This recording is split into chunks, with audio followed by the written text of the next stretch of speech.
merci beaucoup. Je suis très honorée d'être et très heureuse d'être parmi vous. Vraiment, je remercie beaucoup les organisatrices de m'avoir invitée.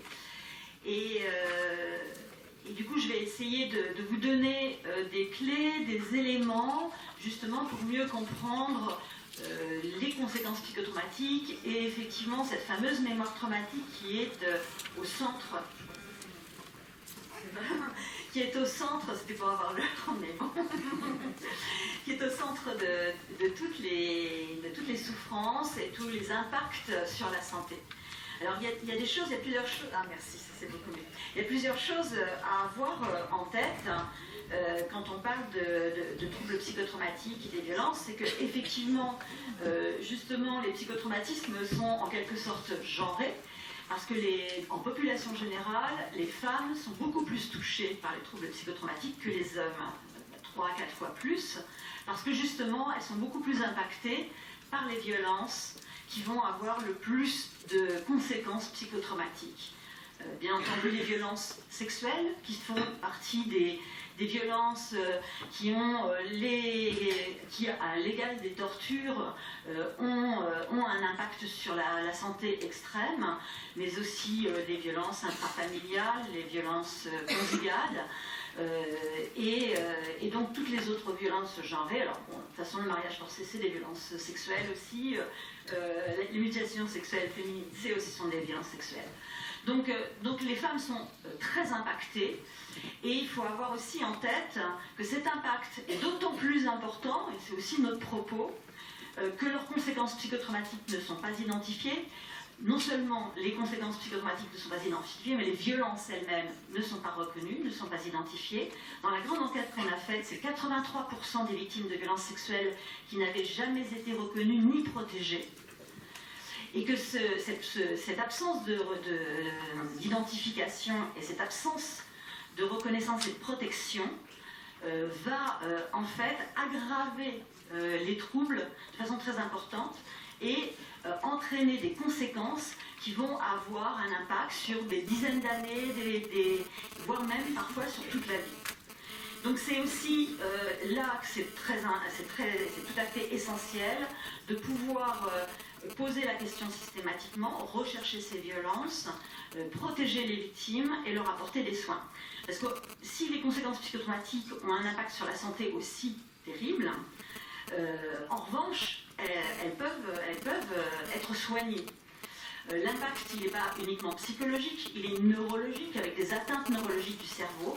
Il peut y avoir des structures du cerveau qui perdent jusqu'à 30% de leur volume, des amincissements corticaux, des atteintes aussi des dendrites, en plus des atteintes neuronales, mais aussi des atteintes de circuits émotionnels, circuits de la mémoire, et toutes ces atteintes sont réparables.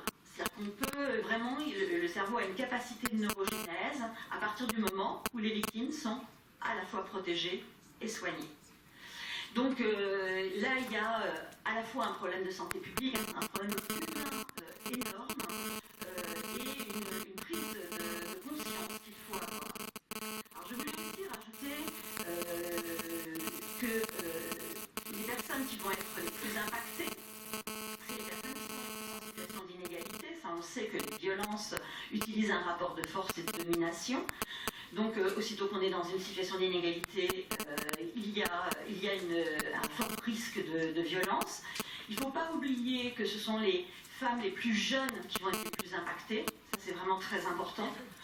Et là, notre enquête aussi a montré, on avait déjà des chiffres, mais notre enquête a montré que sur l'ensemble des violences sexuelles, 81% des violences sexuelles avaient démarré avant 18 ans, 51% avant 11 ans, 21% avant 6 ans.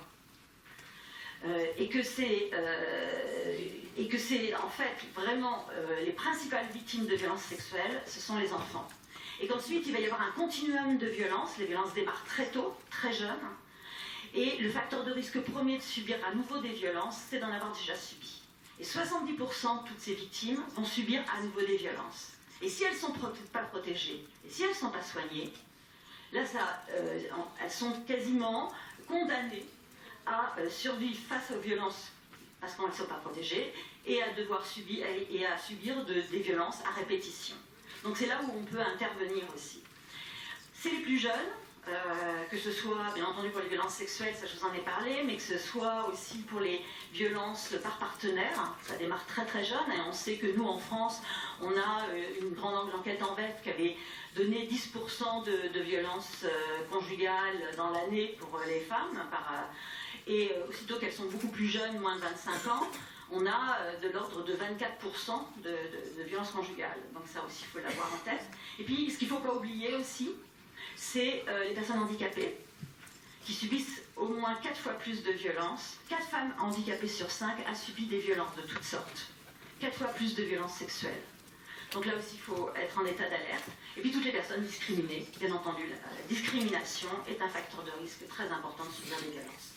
Donc il faut prendre soin de toutes ces personnes et surtout se préoccuper de ce qu'elles vivent et puis effectivement les interroger sur tout ce qu'elles ont vécu depuis leur petite enfance.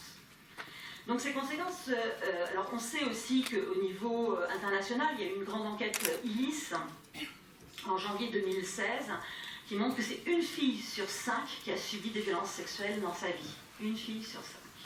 Donc c'est énorme. Quand on parle, nous, en France, des 84 000 femmes violées, on oublie systématiquement de parler des filles, qui sont 124 000 à être violées. Alors, il y a vraiment un vrai problème de déni sur lequel il faut travailler, et il faut tout le temps se préoccuper de ce qui arrive aux plus jeunes. Alors, ce que je voulais aborder, là, maintenant, c'est les conséquences psychotraumatiques. Donc, je vous ai dit qu'il y avait un impact sur le cerveau, et c'est un ensemble de mécanismes de survie qui se met en marche, en fait, qui va être à l'origine des troubles psychotraumatiques. Cet ensemble de mécanismes de survie neurobiologiques va générer, en fait, va sauver la personne par rapport à des violences qui pourraient la tuer. On sait qu'on peut mourir de douleurs extrêmes, par exemple dans la mutilation sexuelle féminine. On peut mourir d'un viol sans qu'il y ait un meurtre direct, mais on peut mourir de stress extrême. Et du coup, le cerveau met en place des mécanismes hors normes pour sauver la personne, en quelque sorte. Mais ces mécanismes-là, ils ont un coût très très lourd parce qu'ils vont entraîner la mise en place de cette fameuse mémoire traumatique qui en fait se présente comme des réminiscences des violences qui font revivre à la victime à l'identique, comme une machine à remonter le temps infernale, les violences qu'elle a subies. Elle est de nouveau envahie par la terreur, la détresse, la douleur, l'état de mort imminente qu'elle a pu vivre, et puis des phénomènes de dissociation traumatique. Et j'insisterai aussi beaucoup sur ces phénomènes de dissociation traumatique parce qu'ils sont à l'origine de l'abandon de la plupart des victimes. C'est-à-dire que les victimes, souvent, elles n'ont pas du tout les comportements, l'aspect, le fonctionnement qu'on attend d'elles. Et que le plus souvent, ce qui est terrifiant, c'est que la plupart des conséquences psychotraumatiques qui sont des preuves, nous on dit en médecine pathognomonique, de la situation traumatique qu'elles ont subie, ces preuves-là vont leur être renvoyées comme des éléments qui vont mettre en cause leur récit. Et ça va, alors à la fois il y a une mise en cause du récit, on ne va pas les croire, et puis une mise en cause aussi de la victime. Vous savez, c'est vraiment ce qu'on appelle la culture du viol, où, en fait, elle raconte n'importe quoi, ou de toute façon c'est de sa faute, elle est responsable, elle aurait dû se défendre plus, elle aurait dû ne pas s'habiller comme ceci, etc. Enfin, c'est vraiment toute cette mise en cause de la victime. Et puis finalement, c'est pas si grave que ça, en fait, et puis les femmes, elles aiment ça, être forcées, etc. C'est cette culture du viol. Et les troubles psychotraumatiques, mal connus, méconnus, vont alimenter totalement cette culture du viol dans un système d'une injustice et d'une cruauté infernale. Plus les personnes vont être traumatisées, ça c'est ce qu'on a vu dans notre enquête, plus elles sont vulnérables, plus elles sont jeunes, plus elles ont subi des violences jeunes, plus elles sont traumatisées gravement, moins elles sont prises en compte, moins elles sont protégées, moins on reconnaît ce qu'elles ont subi, moins elles ont accès aux soins. Donc c'est assez terrifiant. Et la connaissance des mécanismes psychotraumatiques permet d'inverser tout ce système et de pouvoir mieux accompagner et protéger ces personnes victimes. Je renvoierai juste au livre de Natasha Kampunch. Je ne sais pas si vous avez vu, elle a sorti un nouveau livre sur les 10 ans qui ont suivi le moment où elle a réussi à se libérer. Donc elle avait été séquestrée de l'âge de 10 à 18 ans. Et elle a raconté le niveau complètement inconcevable de maltraitance qu'elle a subi. Parce que justement elle avait des troubles psychotraumatiques gravissimes, du fait de la séquestration qu'elle avait subie, des sévices terrifiants qu'elle avait subis. Et personne ne comprenait son comportement. Et du coup, on a commencé à l'attaquer sur le fait qu'elle avait peut-être été complice, qu'elle le voulait bien, que c'était pas si grave ce qu'elle avait vécu, puisque de toute façon, elle n'avait pas le comportement adapté. Et puis que si ça se trouve, c'était elle qui avait même organisé, on arrive à un niveau de folie, mais c'est tout le temps comme ça. C'était peut-être même elle qui avait organisé sa séquestration parce qu'elle s'entendait mal avec sa mère, enfin un truc de folie. C'est ça que vivent les victimes, c'est qu'on va, puisqu'on ne comprend pas leurs symptômes, on va trouver plein de solutions. On a un film aussi qui est sorti en France, vous l'avez peut-être vu, qui s'appelle Police. Il y a eu qui a été beaucoup diffusé, où on voit une petite jeune fille, une adolescente qui a 12-13 ans, à qui on a volé son téléphone portable, et puis on l'oblige à faire des fellations pour récupérer son téléphone portable. Ça veut dire quoi? C'est un viol en réunion. Et puis elle a l'air complètement à l'ouest, complètement déconnectée. Et du coup la brigade des mineurs s'en prend à elle, commence à lui faire la morale, en disant qu'il faudrait quand même qu'elle se rende compte que ça ne va pas ce qu'elle a fait. Et puis comme elle ne réagit toujours pas, ils montent d'un cran et lui disent « Mais dis donc, si on t'avait volé ton ordinateur, qu'est-ce que tu aurais fait alors ?» Et tout le monde s'est collé de rire. Ils sont en train de se moquer de quelqu'un qui est extrêmement traumatisé. Moi, quand j'ai travaillé avec le Centre national des droits d'asile en France sur les interviews qui sont faites auprès des demandeurs d'asile, franchement, systématiquement, les plus traumatisés, c'était ceux qui étaient les moins crus et qui étaient les plus mis en cause. Ouais, on est dans cette situation-là.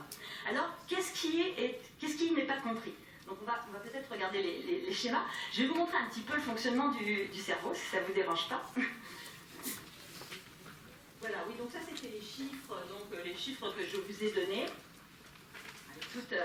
Alors, simplement je vous remontre les 81% de notre enquête, 51%, 21%, 70% des personnes qui subissent à nouveau des agressions sexuelles, des violences sexuelles après.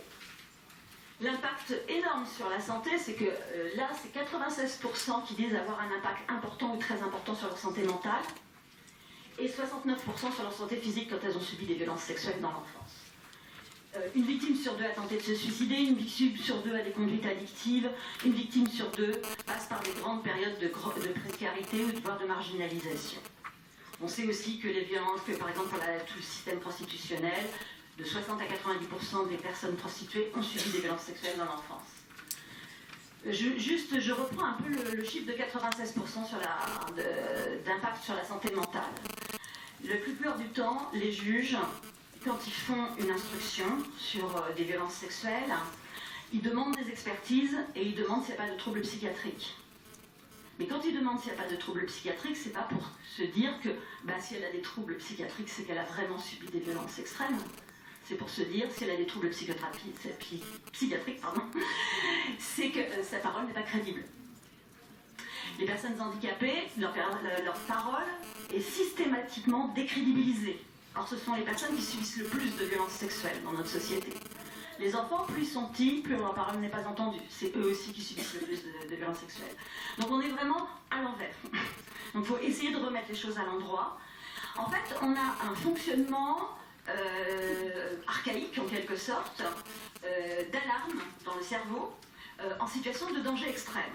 En situation de danger extrême, on a une petite structure dans le cerveau qui s'appelle l'amygdale cérébrale, qui est une structure qui va en fait s'allumer à la moindre situation anormale qui représente un danger pour la personne ou qui est totalement incongrue.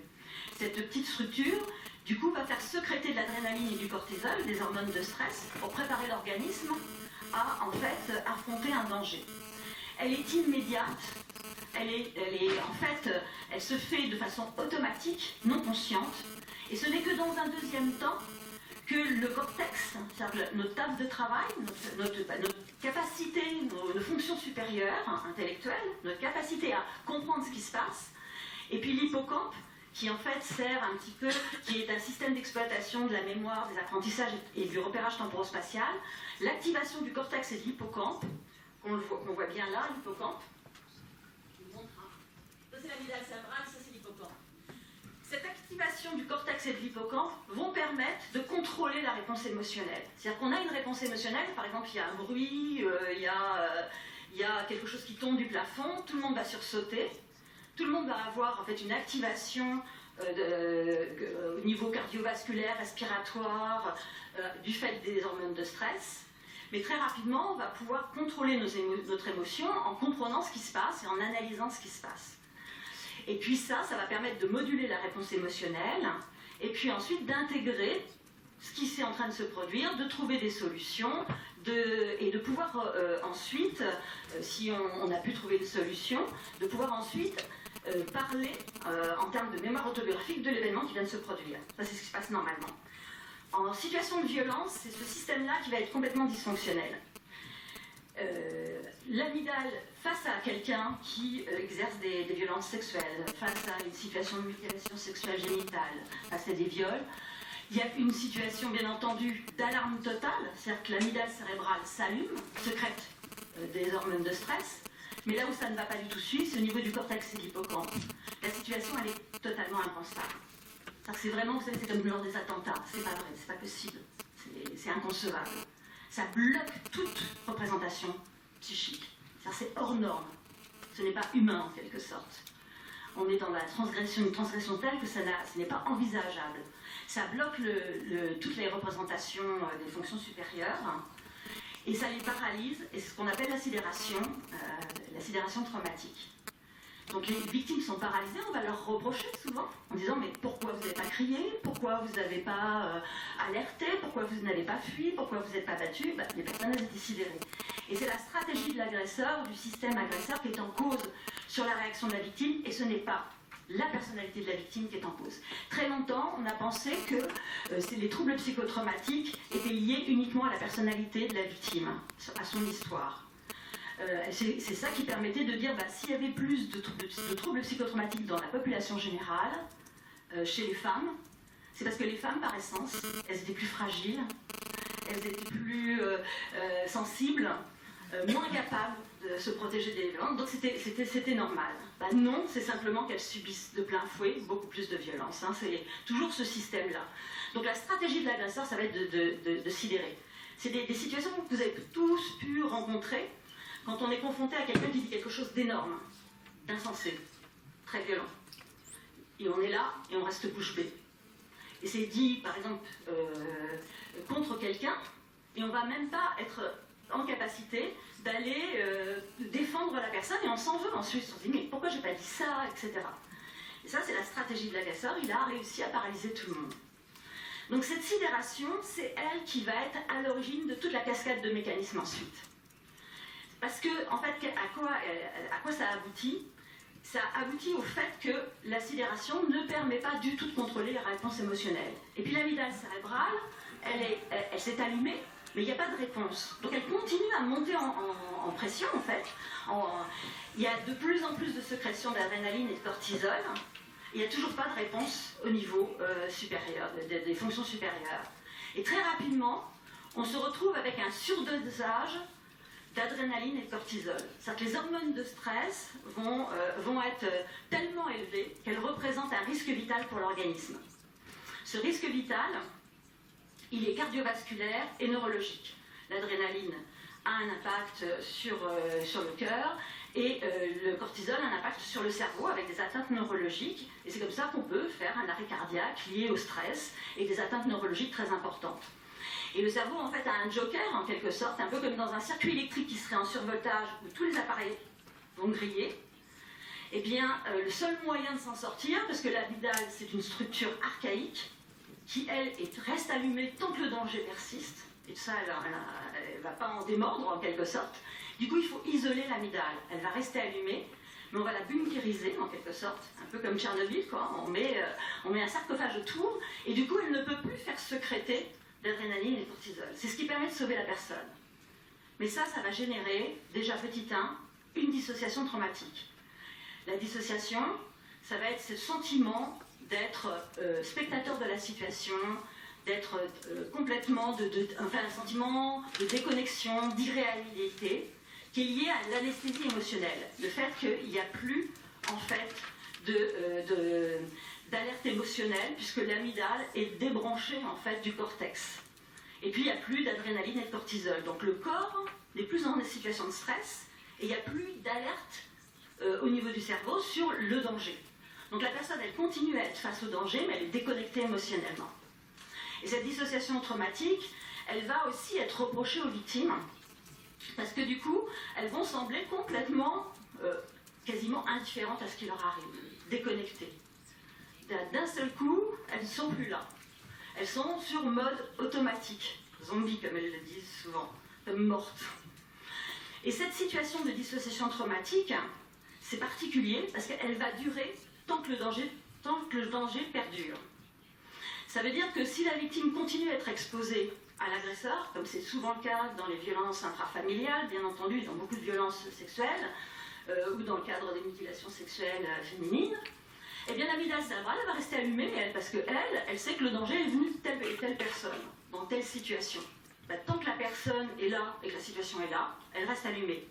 Tant qu'elle reste allumée, il faut que ça disjoncte. Vous comprenez? Et du coup, la dissociation traumatique perdure. Mais les personnes peuvent rester dissociées pendant une semaine, un mois, un an, 10 ans, 20 ans, 30 ans, toute leur vie. Elles peuvent être complètement déconnectées. La dissociation, ça déconnecte aussi de tout le système de l'hippocampe. Ça va être une véritable machine à effacer les souvenirs. C'est ça qui entraîne souvent des amnésies vraiment importantes de l'enfance, des amnésies traumatiques des événements qui se sont produits. Ça aussi, ça va être reproché aux victimes, parce que du coup, elles ne sauront plus très bien où ça s'est passé, quand ça s'est passé, comment.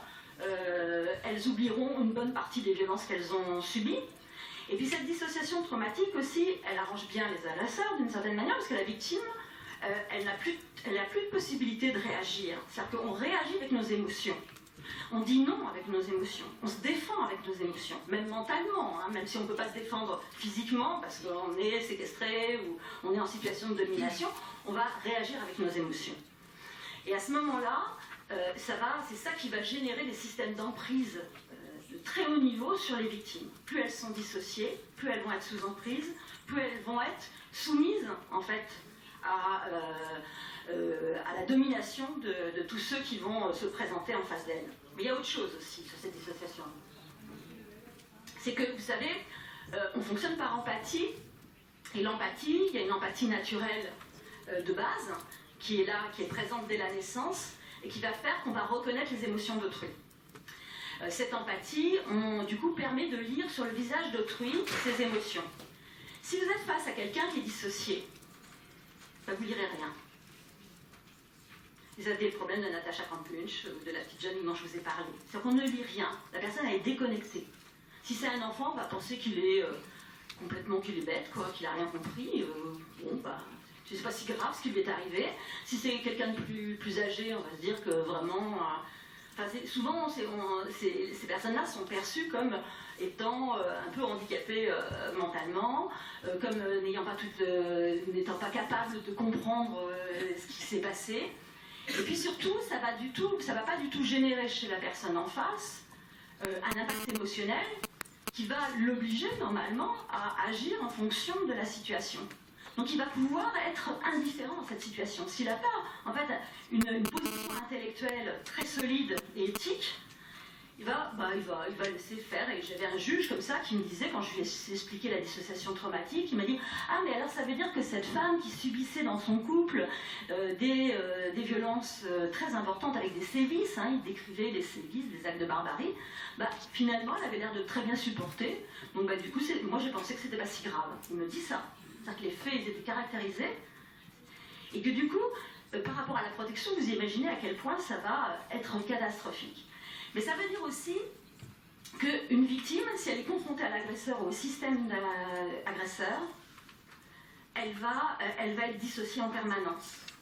et que du coup c'est une torture. Ce qu'il faut comprendre, c'est que la dissociation, ça anesthésie émotionnellement, mais c'est pas parce qu'on est anesthésié émotionnellement et physiquement qu'on n'a pas d'impact très grave des violences. Hein. C'est un peu comme si on vous a anesthésié la main, vous la mettez sur une plaque électrique, c'est pas parce que vous ne ressentez rien que votre main n'est pas en train de brûler. Là c'est pareil. Et c'est d'ailleurs c'est bien pire, parce que quand vous avez vos sensations, par exemple, là pour la main, c'est évident que vous la retirez tout de suite. Donc, je ne sais pas si c'est moi qui ai fait ça. C'est évident que vous la retirez tout de suite. Si vous êtes dissocié, vous allez avoir beaucoup plus de mal à vous défendre, vous allez avoir beaucoup plus de mal à ressentir une douleur, à vous préoccuper d'une sensation, mais même à se défendre à la fois physiquement par rapport à des violences et même mentalement. C'est-à-dire que du coup, les phrases assassines, la mise en cause, la culpabilisation, c'est de ta faute, tu n'as pas le droit de vivre, tu dois être soumise, tu vaux rien, etc. Ça va pénétrer dans le cerveau des victimes sans possibilité de s'y opposer. Et du coup, c'est toutes ces jeunes femmes qui disent « je ne sais pas dire non ». C'est parce qu'elles sont dissociées.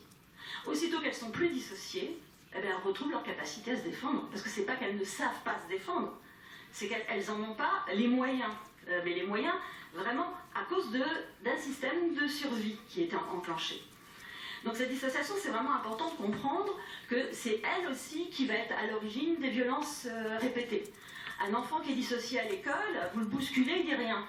Vous l'injuriez, il dit rien. Vous lui donnez une tape, il dit rien. Du coup, il va être harcelé. Une jeune fille qui est dissociée, elle va être repérée immédiatement par tous les proxénètes et tous les prédateurs du coin. C'est les petites jeunes qui me disent « moi je ne peux pas attendre à une station de bus sans que j'ai tous les tarés qui viennent m'embêter ». Parce que eux, c'est tout bénef, quelqu'un de dissocié. C'est quelqu'un qu'on va pouvoir utiliser.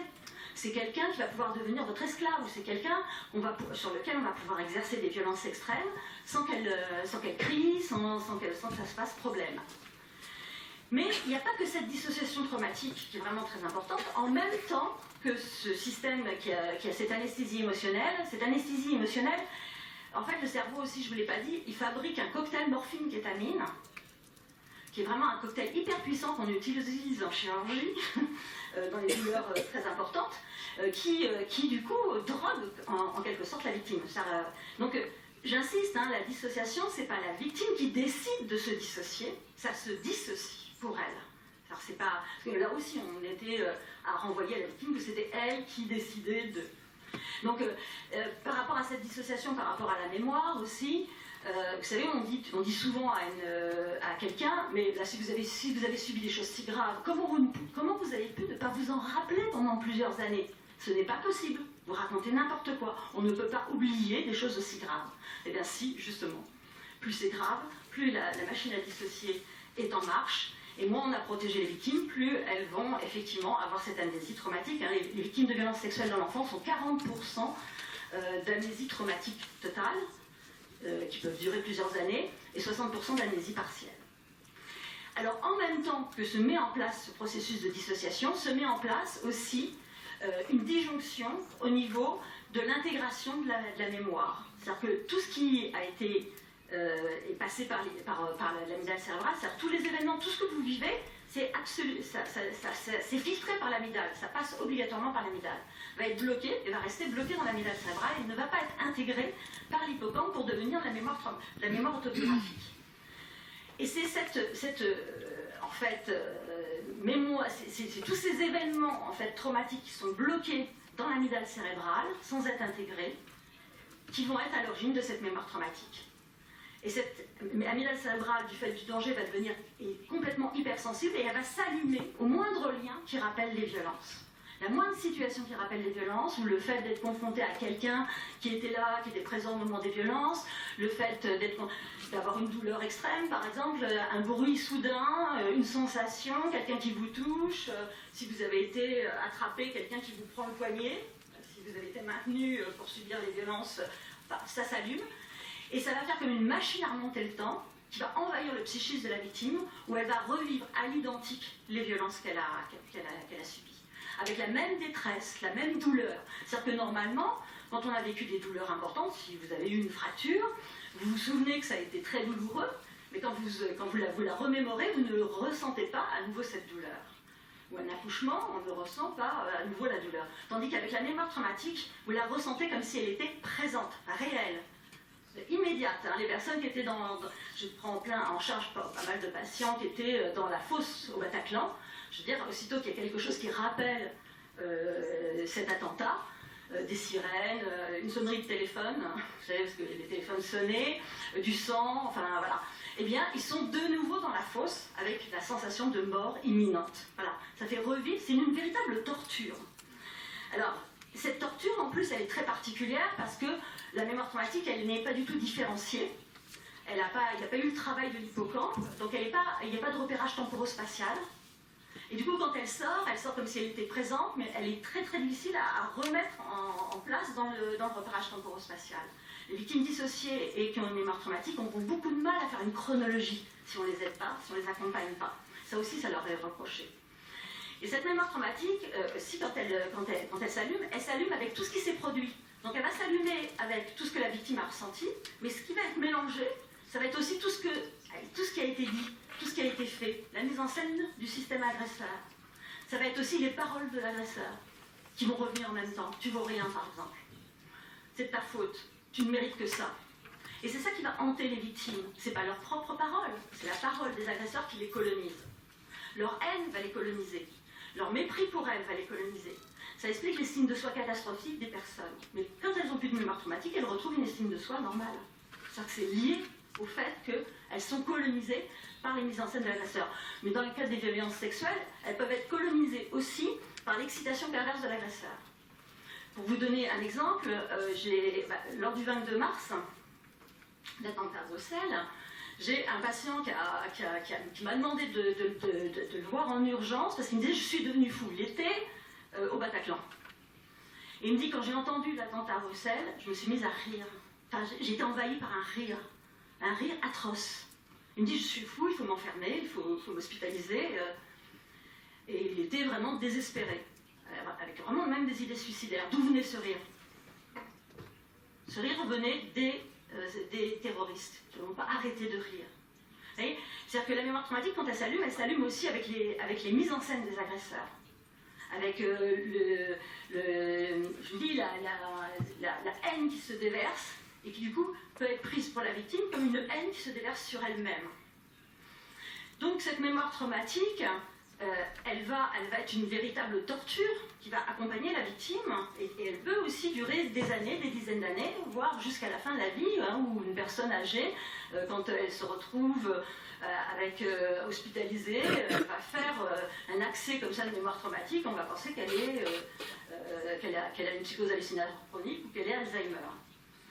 Mais tant que la personne est dissociée, la mémoire traumatique est tout le temps en train de s'allumer, sauf que la personne qui est dissociée, en fait, elle vit avec cette mémoire traumatique, mais elle n'en ressent pas l'effet. C'est-à-dire l'effet est traumatisant pour elle, vous savez, c'est exactement comme l'histoire de la main sur la plaque électrique, mais elle ne va pas s'en défendre et elle ne va pas y réagir à cette mémoire traumatique. Mais elle est là, elle est présente et elle continue à l'attaquer en fait, je sais pas si et à attaquer son cerveau. À chaque fois que la mémoire traumatique s'allume, ça les retraumatise les victimes. D'où des atteintes cérébrales de plus en plus importantes. Mais quand la victime est enfin protégée, quand enfin elle a été mise à l'abri, des personnes qui arrivent en France, en Belgique, et puis sont bien accueillies, sont protégées, ou des personnes, et c'est rare, qui sont entièrement protégées de leur agresseur, elles ont plus tard de le rencontrer au coin de la rue où elles ont pu y échapper. À ce moment-là, qu'est-ce qui se passe?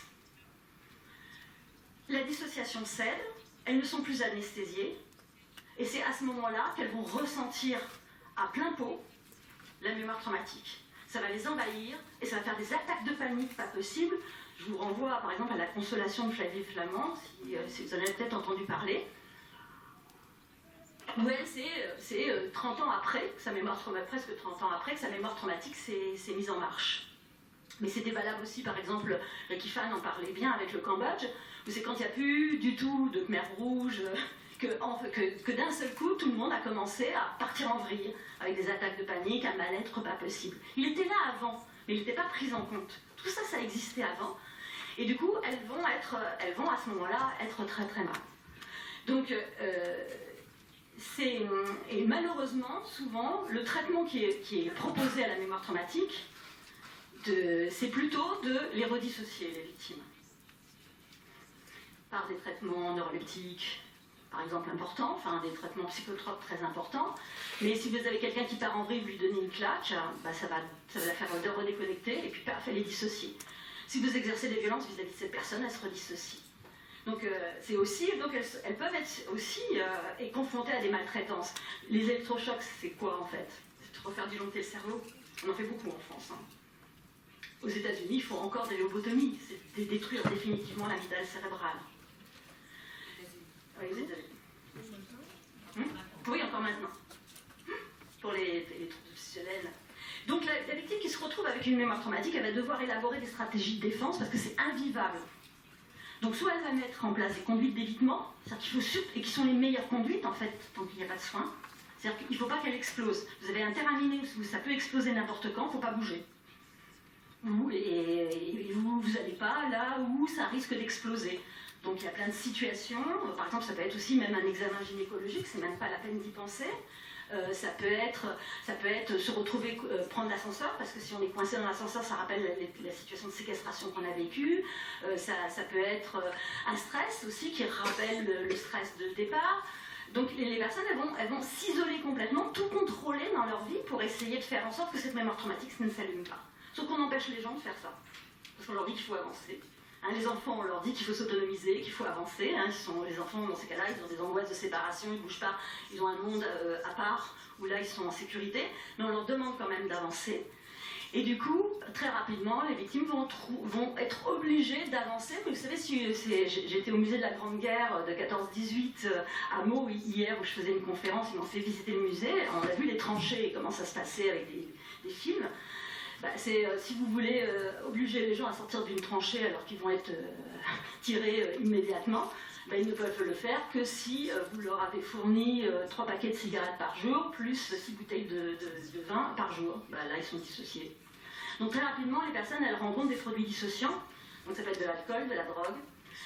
On leur donne des produits dissociants, ça peut être des médicaments. Et puis elles peuvent avoir des conduites dissociantes, des mises en danger. C'est-à-dire que si on ne prend pas soin de ces personnes et si on ne traite pas leur mémoire traumatique, elles peuvent se retrouver à se mettre en danger, ou des scarifications par exemple, des brûlures, se faire mal. Ça peut être une petite jeune qui ne peut pas être touchée parce qu'elle a subi des violences sexuelles et et ça paraît paradoxal, va aller sur internet, rencontrer quelqu'un qu'elle ne connaît pas, un inconnu.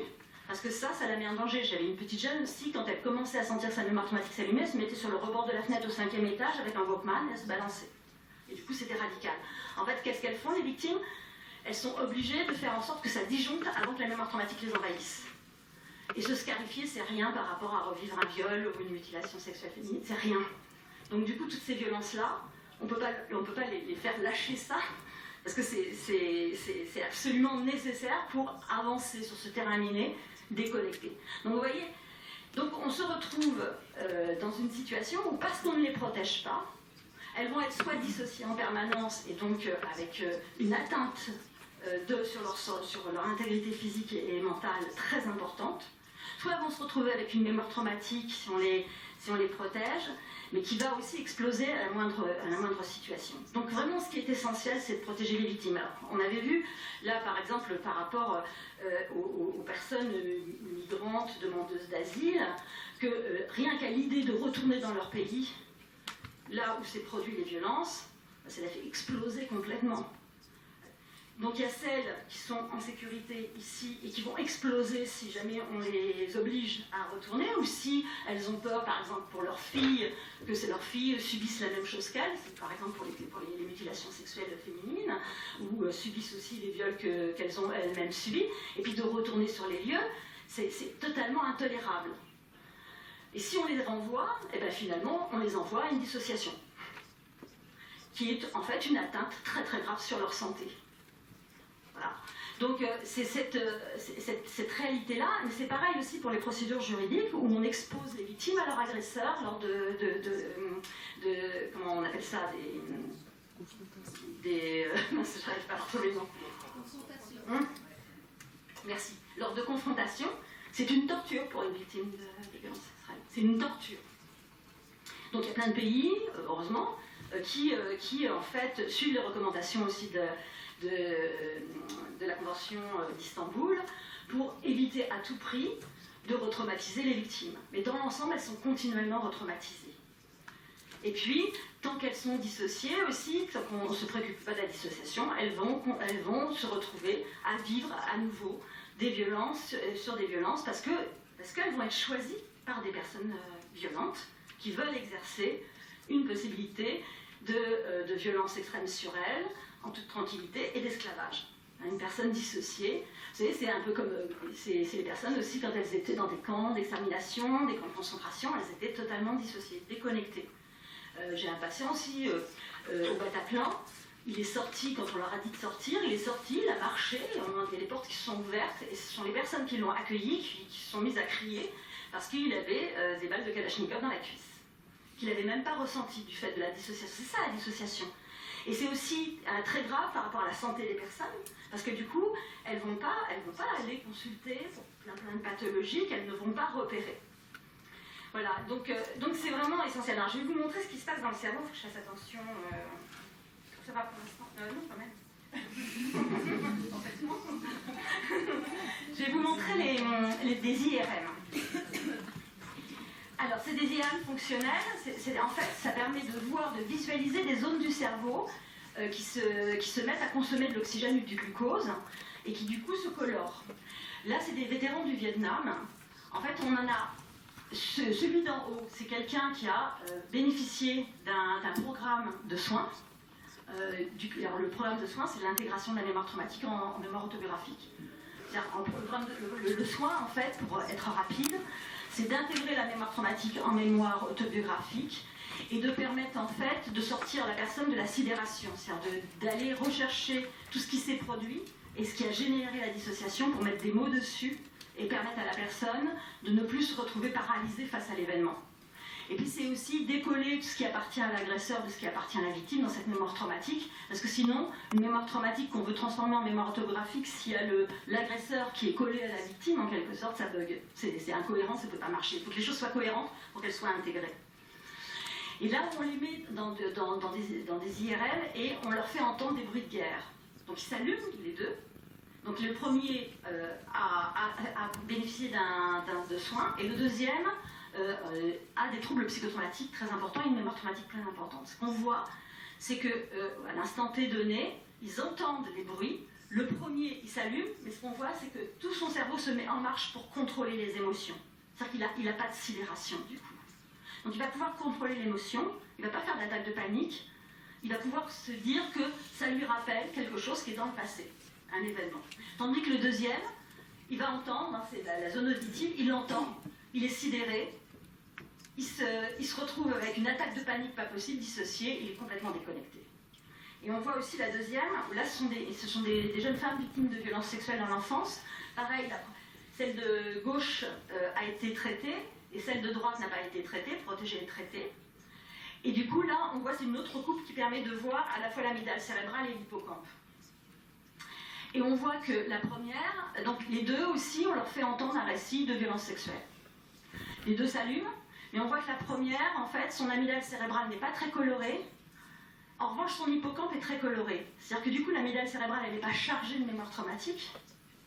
Donc quand elle s'allume, elle n'est pas explosive.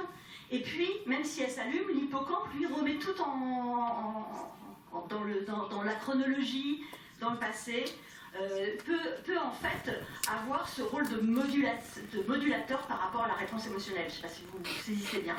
Alors que l'autre, son amygdale cérébrale est énorme, elle se retrouve avec une attaque de panique pas possible, et l'hippocampe est complètement déconnecté.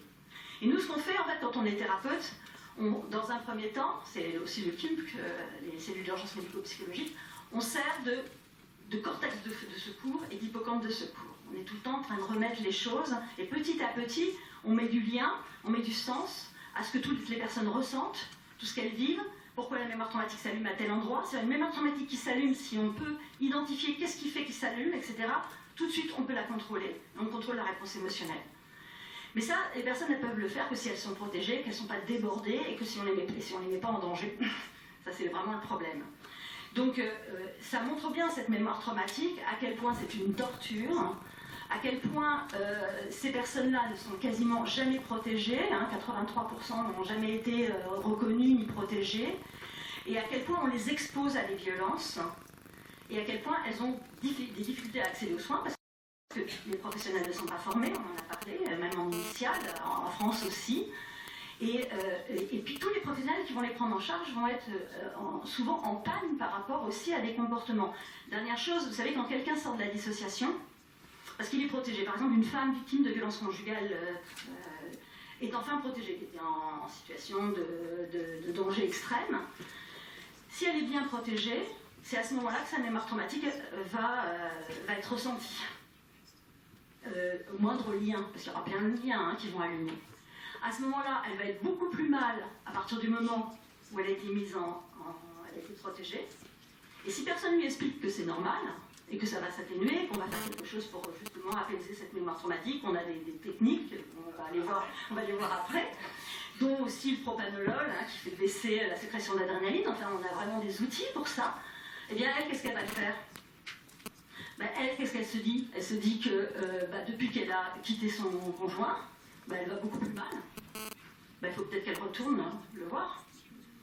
Et à ce moment-là, c'est comme ça qu'il y a des allers-retours, hein, parce que du coup, retourner vers l'agresseur, ça dissocie. C'est ça. Voilà. Donc, voilà. Alors, ça peut. Les victimes sont piégées là-dedans, mais souvent les professionnels, ça peut les arranger aussi par rapport à des expositions de mémoire traumatique dont on ne sait pas quoi faire. Ça peut être pas mal d'avoir quelqu'un qui se redissocie pour différentes raisons. Les antidépresseurs, les neuroleptiques, ça arrange bien tout le monde. Voilà. Donc, oui, il faut que je termine. Donc voilà. Alors ensuite, juste, je voulais vous montrer du coup. Vous avez beaucoup de choses. Hein. Voilà, je voulais vous montrer le site mémoiretraumatique.org, où il y a beaucoup de documents. Et puis les campagnes qu'on a faites, on a fait plusieurs campagnes. On a fait récemment, en 2016, un questionnaire avec Ipsos, un sondage et une enquête sur les représentations des Français et des Françaises sur les violences sexuelles. Alors là, on a été servi en termes de stéréotypes, d'idées fausses, etc. C'est intéressant, si ça vous intéresse, vous irez voir. Et puis c'est le site. Voilà. Et dernière chose que je vais vous dire, puis il y a des vidéos si ça vous intéresse. Dernière chose, il y a des grandes enquêtes qui ont démontré qu'avoir subi plusieurs formes de violence dans l'enfance, ça va très vite, hein, vous verrez les situations négatives que peuvent rencontrer les enfants, et les violences sont en première ligne. C'est le déterminant principal de la santé 50 ans après. Félicité Andar, enquête, grande enquête prospective, 20 ans d'espérance de vie en moins, étude de Braun. 20 ans d'espérance de vie en moins. Si on ne protège pas, on ne soigne pas. Si on protège et on soigne, on n'a pas tout ça. Donc c'est là où on est vraiment... on a une très grande responsabilité, à tout niveau. On a une très grande responsabilité pour ne laisser aucune personne subir des violences, pour ne laisser aucune personne devoir mettre en place des stratégies pour essayer de survivre à ces violences, et pour ne laisser personne sans soin. Voilà. Donc, et surtout ne jamais réexposer les victimes. Voilà. Et il faut voir que la dissociation fait que la plupart du temps, il y a beaucoup de professionnels qui peuvent être totalement indifférents au danger que court la victime, à sa souffrance et au danger qu'elle va courir suivant les décisions qui vont être prises. Et ça, il faut vraiment rappeler, c'est pas parce qu'on ne ressent pas de danger qu'il n'y a pas de danger, c'est pas parce qu'on ne ressent pas la souffrance de l'autre que l'autre n'est pas en très grande souffrance. Un peu comme quand on travaille au SAMU, c'est pas les personnes forcément qui crient le plus à l'aide, qui sont les plus en danger de mourir dans les minutes qui suivent, mais ça peut être des personnes qui disent rien. Voilà. Et ça, c'est vraiment essentiel d'avoir ces outils-là. Et puis, ça permet aussi de restaurer une image de la victime qui n'a plus rien à voir. Hein. Cette victime, c'est pas parce qu'elle est trop bête, qu'elle sait pas, qu'elle ceci, que cela, qu'elle est incapable, qu'elle a des drôles de façon de fonctionner, qu'elle n'a pas de volonté, etc. C'est qu'elle a des troubles qui vont la handicaper très gravement. Et ces troubles-là, c'est là où notre responsabilité est énorme.